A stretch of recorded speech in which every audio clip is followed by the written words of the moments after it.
You know, on Special Report, we talk a lot about money. We talk about taxes. We talk about your money. So we thought we'd take you on a tour of a $20 bill, the evolution at the Bureau of Engraving and Printing. All right, Kevin, here in this facility, how much money is printed? We are printing here and in a facility down in Fort Worth, Texas, $1.5 billion per day. 1.5 billion with a B. Billion with a B. We print 24 hours a day, 3 different 8-hour shifts, and typically 5 days a week. Wow. And these huge stacks here, this is the actual paper before it starts the process of printing. Correct. It comes in boxes like this from Crane Paper Company up in Dalton, Massachusetts, and it is a 75% cotton, 25% linen paper. Why don't we grab a sheet and kind of show what the situation is? This is the paper as it comes to us. There are going to be 32 notes on a sheet, and we're going to go look at a light table to see the thread and watermark embedded. Okay, let's walk over there. It's right here behind you. Now these printing presses, they just started over in this corner, and you can kind of hear them in the background. What we're looking at here is the watermark on the paper, right? Correct. We put it up on the light table here. We're going to see the embedded watermark of Andrew Jackson. He's on the $20 note. And we're going to see the embedded security thread as well. So we have a tolerance that these images have to fall within embedded in the paper.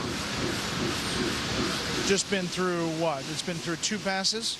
This actually, the printing press behind us prints front and back simultaneously. So this has been 1 pass through the press, 3 colors on each side. So this is the back of the $20 plates. These are printing 32 notes on a sheet, and there are 3 plates on that printing drum there. Now, once you have the plates, do they have to get redone?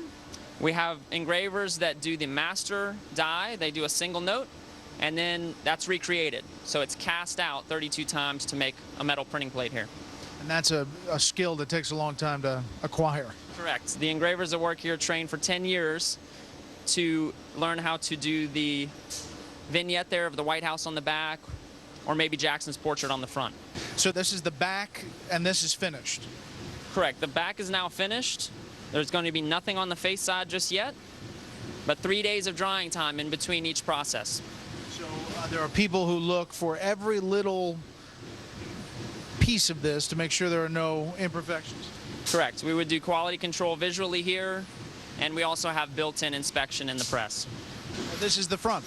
Correct. Now we're printing the face side over here of the $20 notes.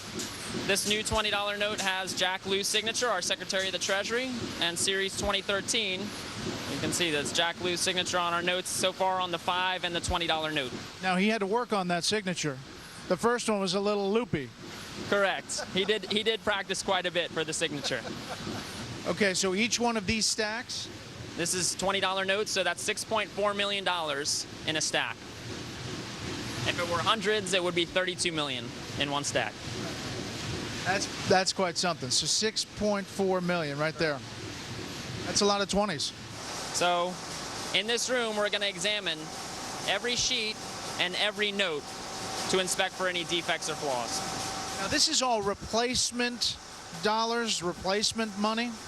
Most of this is replacement. Over 90% a year will be replacement currency to replace the old worn out notes that we use in circulation. They wear out. They have a short lifespan, depending upon the note. We're going to print on a round green Treasury seal onto the note. That's going to go on right here where it says 20. Black Federal Reserve seal right here. And 2 8-digit green serial numbers, all on the press behind us. And we're also going to cut it down into individual notes. There are mistakes sometimes. There are occasional mistakes. And you just throw the whole sheet out.